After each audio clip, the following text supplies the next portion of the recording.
Δεν είμαι η Δώρα και σας καλωσορίζω στο απόψινό Jewel Pod. Είμαι η Μαρία Φαροπούλου, είμαι φίλη της Δώρας και έχω την ευκαιρία και την απίθανη τιμή να δεχθεί να κάνουμε ένα podcast με εκείνην ως συνεντευξιαζόμενη. Καλώς ήρθατε λοιπόν. Καλώς ήρθατε κυρία Χαραλαμπάκη. Γεια σου Μαρία. Πώς είστε? Είμαι τέλεια, πάρα πολύ καλά. Και πού είστε? Είμαι στην Κρήτη, κάνουμε διακοπές. Και κάνουμε και δημιουργικά πράγματα μαζί. Πολλά. Ωραία, εγώ πολύ καιρό το σκεφτόμουν αυτό το podcast που ήθελα πάρα πολύ να στο κάνω. Να λοιπόν μια ωραία βραδιά που είμαστε εδώ μαζί. Είμαστε και οι δυο μας, σπάνιο για αυτό το σπίτι που είναι τόσο φιλόξενο και τόσο πολύ ωραίο το σπίτι σου. Να πάμε κατευθείαν στην ουσία του πράγματος. Ποιο είναι το αγαπημένο σου υλικό? Το κεραμικό. Δηλαδή? Μ' αρέσει πάρα πολύ η λάσπη, το χώμα και να κάνω πράγματα με αυτό, η λάσπη. Και ποιο είναι το πιο προκλητικό υλικό για σένα? Νομίζω ότι κάθε υλικό, κάθε υλικό που πιάνω στα χέρια μου είναι μια πρόκληση. Είναι η στιγμή. Με τι άλλο δουλεύεις εκτός από το μπιλό ή τη λάσπη? Με μέταλλο, με χαρτιά, με πλαστικά, με οτιδήποτε. Έχει κάποια σημασία αυτό που θέλεις να φτιάξεις σαν αντικείμενο σε σχέση με το υλικό το οποίο διαλέγεις? Σαφώς. Κάθε δουλειά που έχω αρχίσει έχει μια σκέψη από πίσω. Ανάλογα με αυτή τη σκέψη αποφασίζω και με τι υλικό θα το κάνω.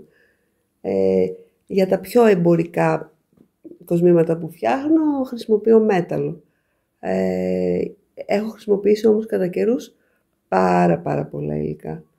Και τι πράγματα φτιάχνεις εκτός, λες για τα κοσμήματα. Με τι άλλο έχεις καταπιαστεί? Ζωγραφίζω, κάνω γλυπτική κεραμική, κάνω διάφορα. Έχω φτιάξει ρούχα στη ζωή μου, έχω κάνει πολλά. Μόνο παπούτσια δεν έχω κάνει. Ακόμα. Ακόμα.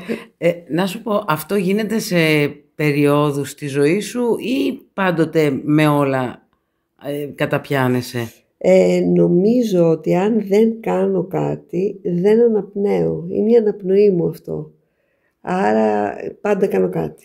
Ναι, αλλά παθιάζεσαι ας πούμε με ένα συγκεκριμένο υλικό ή ένα συγκεκριμένο αντικείμενο που θέλεις να φτιάξεις, ένα διακοσμητικό ή ένα κόσμημα ή ένα οτιδήποτε, ναι, φτιάχνεις ένα ρούχο κατά περιόδους στη ζωή σου? Αυτό ναι, το παθιάζομαι κατά περιόδους, είναι πολύ χαρακτηριστικό μου. Και τώρα με τι είσαι παθιασμένη? Τώρα είμαι παθιασμένη αυτή τη στιγμή με τους φίλους μου. Εντάξει, και με τις ναι, συζητήσεις μας τα βράδια εδώ πέρα. Αλλά, ναι, αλλά δεν είμαστε και δημιουργήματά σου, εντάξει. Όχι. Αυτή τη στιγμή λοιπόν, αν το πάρουμε με τι ασχολούμαι, νομίζω έχω αρχίσει και ζωγραφίζω πιο πολύ. Καινούριο είναι αυτό. Μάλλον όχι, δεν είναι παλιό καινούριο, είναι, απλά αλλά έχει ξαναβγεί στην επιφάνεια σαν πολύ μεγάλη ανάγκη πια. Και για να επανέλθουμε, ποια είναι η πιο προκλητική κατάσταση για σένα ως δημιουργό? Τι εννοείς, τι με προκαλεί να δημιουργήσω κάτι ή... Όχι με την πρόκληση με την έννοια της δυσκολίας ή ευκολίας. Είναι το άσπρο τελάρο. Η άσπρη επιφάνεια. Αυτό είναι το πιο δύσκολο πράγμα που αντιμετωπίζεις? Αυτό είναι το πιο δύσκολο πράγμα. Δηλαδή, τι γίνεται στο άσπρο τελάρο, πώς αρχίζεις. Αυτή είναι η μεγαλύτερη πρόκληση. Γιατί αν αποφασίσεις να το αρχίσεις, θα το τελειώσεις, είναι σίγουρο. Υπάρχουν τεχνικές. Αλλά πώς το αρχίζεις, τι αποφασίζεις να είναι, ας πούμε, η πρώτη σου γραμμή. Πώς να το αρχίσεις. Αυτή είναι η μεγαλύτερη πρόκληση. Τι κάνεις μπροστά στην άσπρη επιφάνεια. Αν σου έκανα αυτή την ερώτηση 10 χρόνια πίσω, ποια Ναι, θα ήταν η νομίζω το απάντηση? ίδιο θα σου έλεγα. Και στην αρχή της καριέρας σου. Ναι, και στην αρχή. Πάντα η δυσκολία είναι πώς αρχίζεις κάτι. Τι είναι αυτό που θέλεις να κάνεις. Πόσα χρόνια ασχολείσαι με όλο αυτό, με την καλλιτεχνία? Δεν θα πω την ηλικία μου, αλλά Όχι. νομίζω από την πρώτη στιγμή που ανέπνευσα. Να σε ρωτήσω, αυτή η τόσο προκλητική κατάσταση του άσπρου τελάρου ή του άσπρου υλικού ή του οτιδήποτε άσπρου, καινού δηλαδή, μέσα σε αυτά τα χρόνια το να την αντιμετωπίσεις έχει αλλάξει μορφή, έχει αλλάξει ο βαθμός της δυσκολίας ή της ευκολίας? Ναι, γιατί με τα χρόνια και με την εμπειρία αυτό μπαίνει μέσα σε μια μεθόδευση, που αυτό δεν είναι πάντα καλό. Ναι. Γιατί αρχίζεις και έχεις τεχνικά πατήματα τα οποία όμως δεν είναι καινούρια και η πρόκληση είναι να το αναιρέσεις αυτό και να κάνεις κάτι άλλο. Δηλαδή πάντα πρέπει να σβήνεις τα προηγούμενα για να πας σε κάτι καινούριο, το οποίο θα έχει μια αισθητική πρόκληση διαφορετική και θα έχει ένα ενδιαφέρον διαφορετικό από αυτό που είχες πριν, για να εξελίξεις την ίδια σου τη δουλειά, την ίδια σου τη σκέψη, την ίδια σου την πορεία και το ίδιο το αποτέλεσμα. Κάπως σαν Πικασό μου ακούγεται. Σαν την πορεία που προδιαγράφει ο Πικασό. Μακάρι. Να κάνω μια άλλη ερώτηση. Τα υλικά σε γνωρίζουν πριν εσύ τα γνωρίσεις ή εσύ τα προσκαλείς και έρχονται? Ωραία ερώτηση. Τα υλικά, αν με γνωρίζουν, νομίζω ότι είναι μια αμοιβαία σχέση.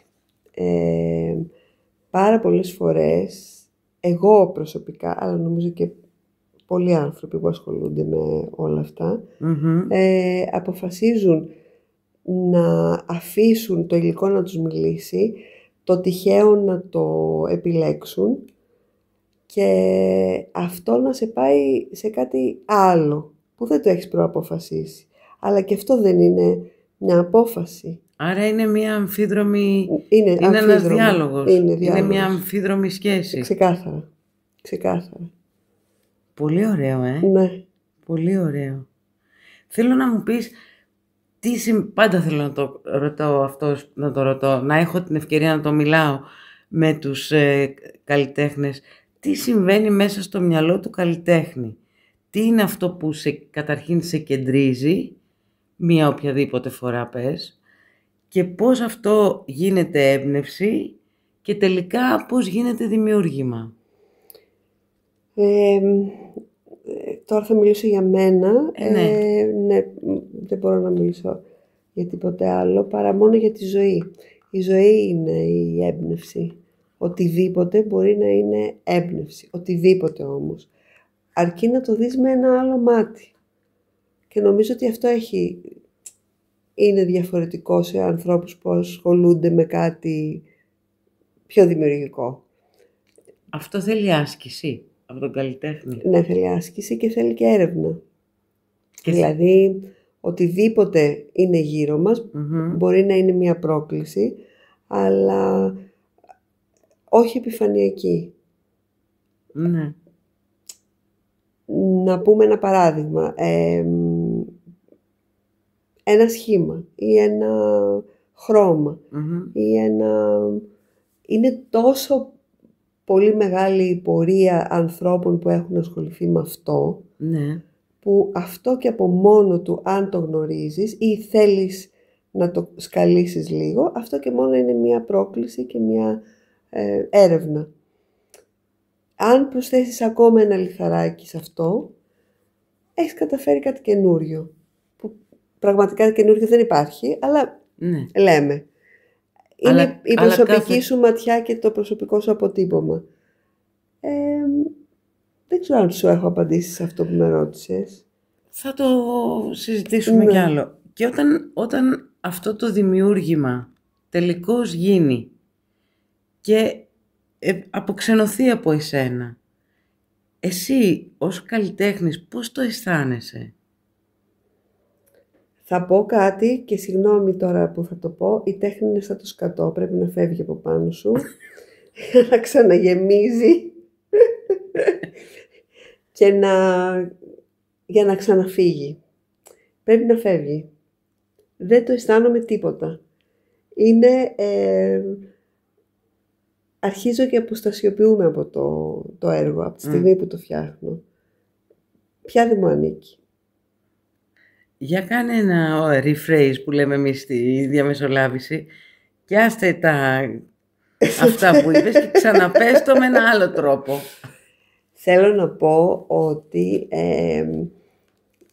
ας πούμε, για παράδειγμα, κάνεις ένα επιτύχιο έργο και το έχεις εκεί πέρα και το βλέπεις και το ξαναβλέπεις και καταρχάς η στιγμή που θα το σταματήσεις είναι μια πολύ κέρια στιγμή, όπως και η στιγμή που θα το αρχίσεις. Δηλαδή το να ξέρεις πού να σταματήσεις ένα έργο είναι και αυτό μια κέρια στιγμή. Και πες ότι τελειώνει και σταματάει, αλλά αυτό πρέπει να φύγει από μπροστά σου. Πρέπει να έχει έναν αποδέκτη, έστω έναν αποδέκτη. Να το δει κάποιος για να αρχίσει να παίρνει μια άλλη ζωή, να τον δουν τρίτα μάτια. Εκείνη την ώρα σταματάει να είναι εσύ και αυτό και μπαίνει ο τρίτος, ο θεατής, εκεί που απευθύνεσαι, γιατί οπωσδήποτε δεν κάνεις κάτι για τον εαυτό σου, κάνεις κάτι για να το δώσεις, να το απευθύνεις. Άρα αυτός που το βλέπει αρχίζει και γίνεται ο θεατής, ο αποδέκτης, ο παραλήπτης και σταματάει να είναι δικός σου. Έτσι το αισθάνομαι εγώ. Πρέπει να φύγει από σένα για να ξαναέρθει κάτι καινούριο, μια άλλη άσπρη επιφάνεια και να ξαναέχεις τον ίδιο προβληματισμό για να ξαναγεμίσει. Αυτό εννοώ. Μάλιστα. Λίγο καλύτερα το πήγαμε τώρα. Πες λίγο, τι θεωρείς το πιο ολοκληρωμένο σου project ή έργο ή όπως θέλεις πες το. Το επόμενο.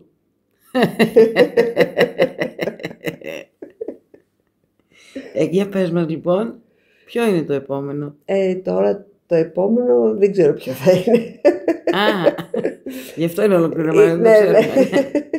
Αυτό το λέω έτσι γιατί ποτέ δεν θεωρώ τίποτα ολοκληρωμένο. Όλα είναι μια συνέχεια. Είναι ένα αέναο ψάξιμο του εαυτού μου μέσα από οτιδήποτε καταπιαστώ. Δεν νομίζω ότι υπάρχει κάτι ολοκληρωμένο. Είναι μια συνέχεια όλη. Υπάρχει κάποιο λογοτεχνικό έργο που σε έχει εμπνεύσει διαχρονικά ή στιγμιαία? Ναι. Είναι ο μονόλογος της Molly Bloom από τον Οδυσσέα του James Joyce. Είναι ένας μονόλογος που με συνεπήρε κάποια στιγμή. Είναι ένας μακρύς και βαρύς, θα έλεγα, πολύ βαρύς μονόλογος, που ωστόσο έχει μια έτσι διάσπαρτη θηλυκή ενέργεια και από όσο θυμάμαι και από τα παλιότερα ζωγραφικά σου έργα, η θηλυκότητα είναι κάτι που διαχρονικά και σε εμπνέει και σε απασχολεί. Σωστά? Ναι, σωστά. Πολύ ωραία λοιπόν. Και αφού μιλάμε για κοσμήματα τα οποία φτιάχνεις, πες λίγο, όταν βλέπεις ένα κόσμημα δικό σου πάνω σε μια γυναίκα η οποία σου είναι άγνωστη, ποιο είναι το κυρίαρχο συναίσθημα? Λοιπόν, θα σου πω χαρακτηριστικά ότι είχα δει μια κυρία στο Ηρώδειο να ανεβαίνει τις σκάλες και να φοράει κάτι χρυσά σκουλαρίκια μεγάλα που είχα κάνει κάποια στιγμή. Και δεν μπορούσα να δω την παράσταση. Έβλεπα τη γυναίκα αυτή. Της μίλησες? Όχι, γιατί ήταν μακριά. Αλλά μπορεί να με πεις ψώνιο, αλλά δεν μπορούσα να πάρω τα μάτια μου από πάνω της. Σε ευχαριστούσε? Πάρα πολύ. Ήμουν πολύ περήφανη, γιατί τα θεωρούσα καταπληκτικά. Τις πήγαιναν? Πάρα πολύ.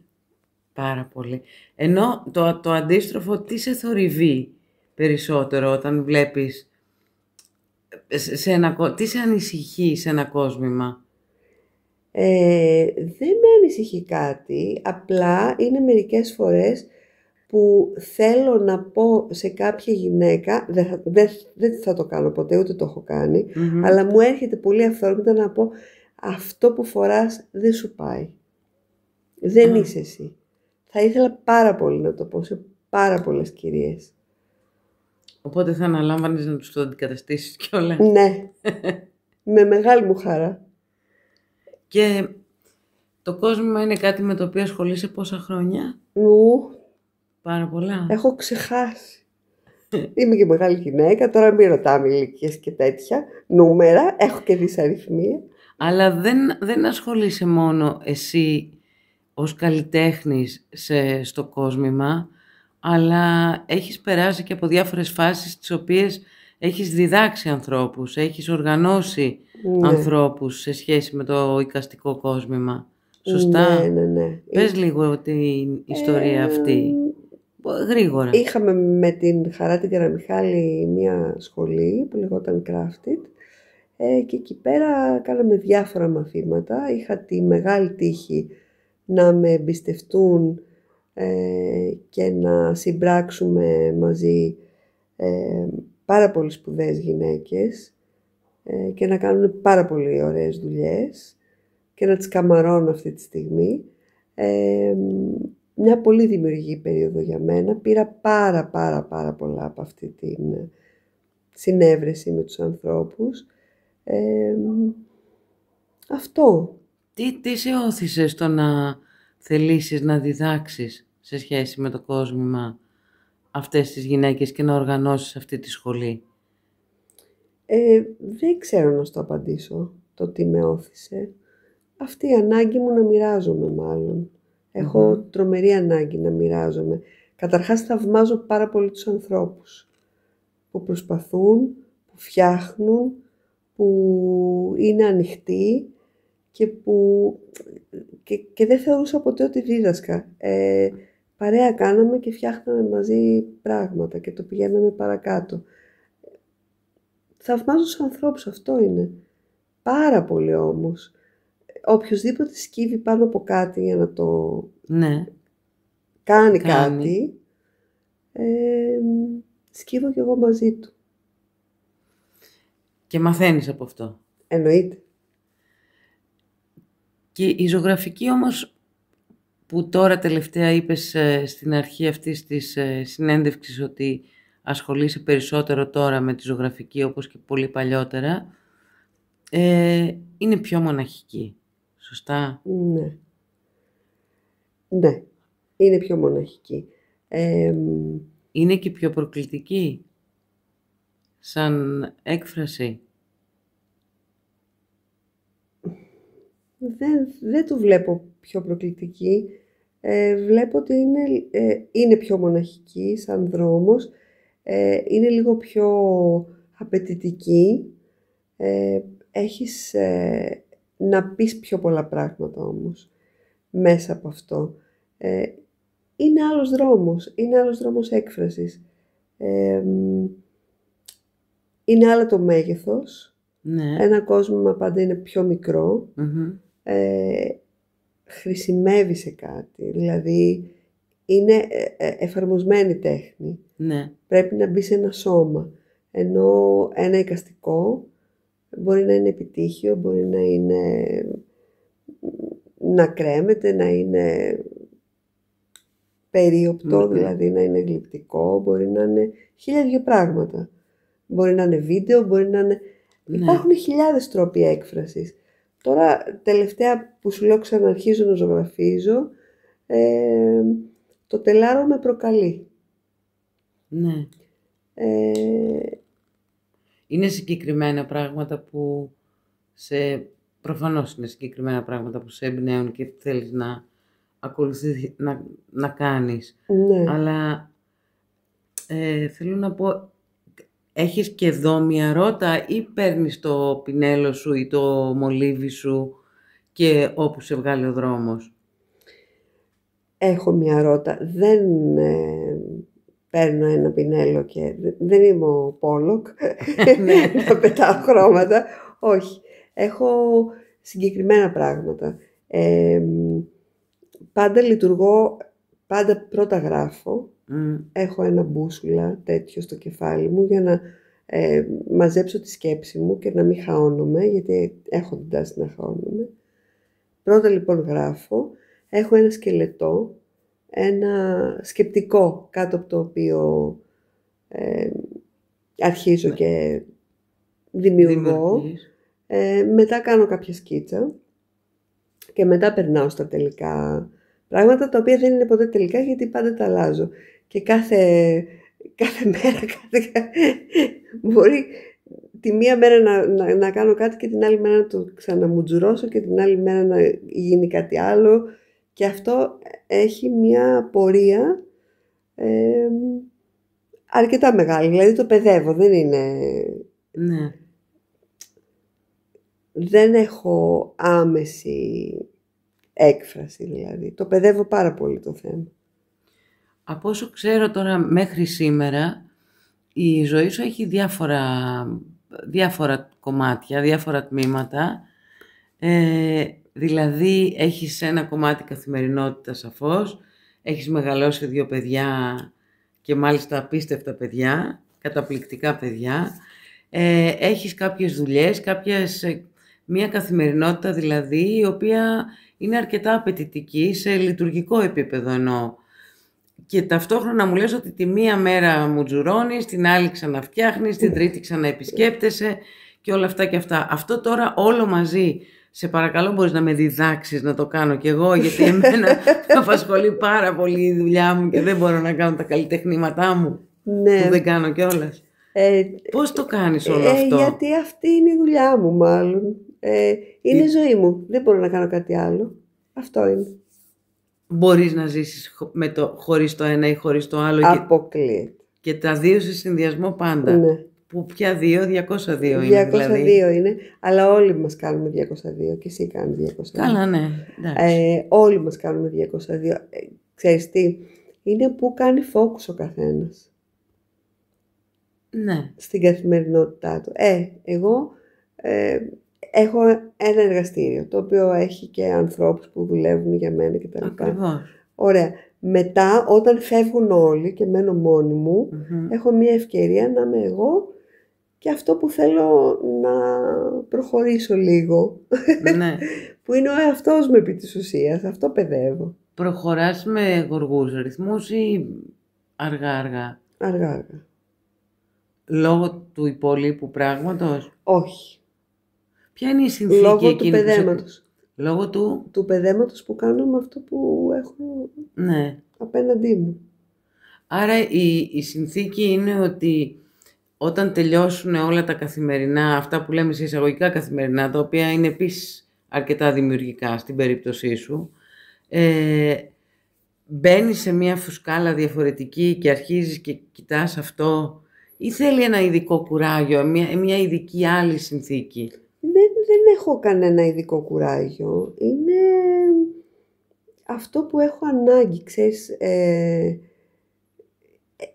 Έχω την πολυτέλεια να κάνω κάτι που είναι πραγματική μου ανάγκη. Ναι. Και αυτό είναι πολυτέλεια. Δεν έχω βαρεθεί ούτε μισή μέρα στη ζωή μου να πάω στη δουλειά μου. Ούτε ποτέ. Ναι. Το πάω με πολύ μεγάλη μου χαρά.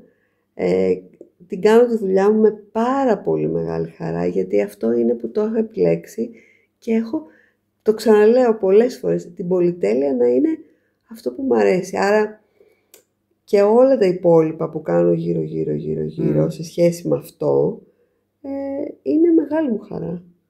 Και το κάνω έτσι και αργά και με σκέψη και πολλές φορές το εμπορικό κομμάτι και πολύ γρήγορα και πολύ πιεστικά και όλα είναι μέσα στην καθημερινότητά μου και φυσικά με οικονομικό άγχος, με deadlines, με όλα, αλλά όλα είναι μέσα στο παιχνίδι αυτό το οποίο είναι η ζωή μου και μου αρέσει και πάρα πολύ. Τώρα να πούμε ότι εμείς οι δυο γνωριζόμαστε πάρα πολλά χρόνια από το νηπιαγωγείο. Παναγία μου. Ναι. Και όταν τελειώναμε το σχολείο, που γράφαμε εκείνο το λεύκομα, προσπαθώ να θυμηθώ, επειδή είχα γράψει το δικό σου κομμάτι, δεν θυμάμαι καθόλου όμως τι έγραψα, όμως θυμάμαι, ανακαλώ δηλαδή, την αίσθηση που είχα τότε για εσένα. Και την αναπαράγω ως εξής, με πολύ λίγες λέξεις. Όλη τη διάρκεια του σχολείου, δηλαδή των παιδικών και εφηβικών μας χρόνων, ήσουνα μια πολύχρωμη πεταλούδα που καθόσουν πάνω στους διάφορους ανθρώπους με ένα έτσι εξοικειωμένο τρόπο, με έναν εξημερωμένο τρόπο, χωρίς κανένα φόβο. Τους φώτιζες με τα χρώματά σου και πήγαινες στον επόμενο και στον επόμενο και στον επόμενο και στον επόμενο. Τώρα τόσα χρόνια μετά, όχι και πάρα πολλά, αυτή η πεταλούδα τι κάνει? Το ίδιο νομίζω. Συνεχίζει να ζει και να φωτίζει τον κόσμο. Δεν ξέρω αν φωτίζω κάποιον, μακάρι, έστω και έναν άνθρωπο να έχω φωτίσει. Έχω πάρει όμως πολύ φως εγώ από τους ανθρώπους και μακάρι να μπορώ να το ανταποδίδω, μακάρι. Αλλά επειδή συλλέγω μάλλον φως, ενδεχομένως και να δίνω. Δεν το ξέρω αυτό. Πάντως νιώθεις ακόμα μια πεταλούδα, αν συμφωνείς με την περιγραφή. Ναι, νιώθω έτσι. Είναι πολύ ωραίο αυτό που λες. Ναι, νιώθω πεταλούδα γιατί νιώθω ελαφριά και χαρούμενη. Και τώρα μια τελευταία ερώτηση που ενδεχομένως απαιτεί μια πιο προσωπική απάντηση, την οποία εγώ αδειμονώ να δώσεις για να ακούσω. Οι περισσότεροι καλλιτέχνες, από όσο ξέρουμε κατά τη διάρκεια της ιστορίας της τέχνης, δημιουργούν, λέγεται, σε φάσεις που είναι δύσκολες ψυχολογικά για αυτούς ή όχι μόνο ψυχολογικά, γενικότερα σε συνθήκες μάλλον δυσκολίας. Και πολλές από αυτές τις δυσκολίες αναφέρονται πάντοτε σε δύσκολους έρωτες, σε όχι χαρούμενους έρωτες ή σε έρωτες που κάποτε μπορεί να ήταν χαρούμενοι, αλλά σε αυτή τη φάση της δημιουργίας είναι ο πόνος που οθεί τους ανθρώπους στη δημιουργία. Σε σχέση με σένα, αυτό έχει λειτουργήσει κάπως έτσι ή πες μας λίγο, αν θέλεις. Καταρχάς, η ανάγκη της δημιουργίας δεν έχει να κάνει με τον έρωτα. Ο έρωτας από μόνος του είναι μια δημιουργία και μια καταστροφή. Στην περίοδο της καταστροφής ενός έρωτα, βεβαίως αυτό ενισχύεται πάρα πολύ. Μεγαλώνει η δημιουργικότητα, έχεις κάτι να πεις, κάπως πονάει η ψυχή σου και κάπως πρέπει να το εκφράσεις. Αυτό είναι αλήθεια. Σε περίοδους που είμαι απολύτως ευτυχισμένη, δεν έχω ανάγκη να κάνω τίποτα. Αλλά αυτό κρατάει λίγο. Οπότε προσχωρείς σε αυτή την άποψη. Ναι. Μάλιστα. Ναι. Πολύ ωραία.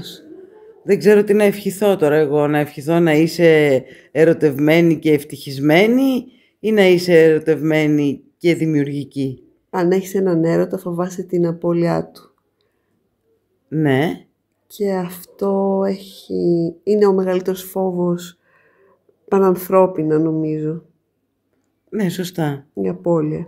Να ευχηθείς λοιπόν να έχω ευτυχισμένους έρωτες. Ναι. Και να μην ξαναδούμε γραμμή από σένα. Ναι. Όχι, δεν θέλω. Πάντως, σε ευχαριστούμε πάρα πολύ. Ελπίζω να ήταν μια αρκετά εκβαθέων συνέντευξη. Να μας είπες δηλαδή πάρα που σκέπτεσαι και νιώθεις αρκετά πιο βαθιά από αυτά που λες στην καθημερινότητά σου. Ήθελα να σε ευχαριστήσω πάρα πολύ. Πέρασα πολύ ωραία. Κι εγώ. Σε ευχαριστώ κι εγώ πάρα πολύ.